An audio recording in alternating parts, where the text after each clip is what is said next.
মুন্সিগঞ্জে ডাকাতির নাটক সাজিয়ে এক ব্যক্তিকে পিটিয়ে হত্যার অভিযোগ উঠেছে।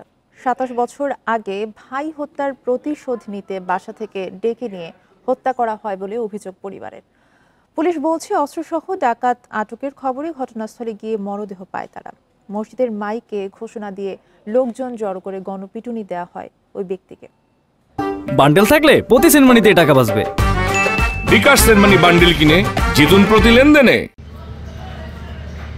মুন্সিগঞ্জ সদরের মোল্লাকান্দিতে অস্ত্রসহ ডাকাত ধরা পড়ার খবরে অভিযানে গিয়ে এক দিনমজুরের মরদেহ উদ্ধার করে পুলিশ। তবে এর মধ্যে সামাজিক যোগাযোগ মাধ্যমে ছড়িয়ে পড়ে মরদেহ পড়ে থাকার ভিডিও, সাথে হত্যার বদলা নেয়ার ঘোষণা।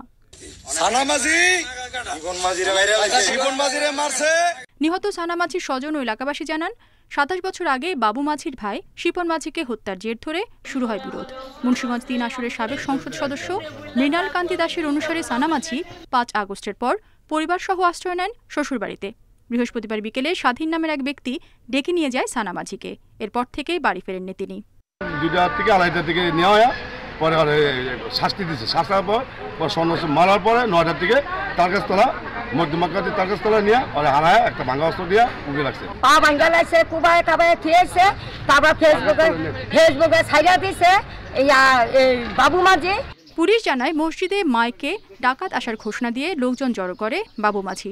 পরে সড়কের পাশ থেকে সানা মাঝির মরদেহ উদ্ধার করে তারা। পরিকল্পিতভাবে হত্যার একটা অভিযোগ পাওয়া গেছে। হত্যার পর মাইকে তারা ডিক্লেয়ার করে যে ডাকাত করছে। পরবর্তীতে লোকজন বেরিয়ে আসে এবং রাস্তার পাশে এই লোকটাকে পড়ে থাকতে দেখে। ঘটনার পর পলাতক অভিযুক্ত বাবু মাঝি। হত্যার ঘটনায় তার নামসহ অজ্ঞাত বেশ কয়েকজনকে আসামি করে মুন্সিগঞ্জ সদর থানায় মামলা হয়েছে।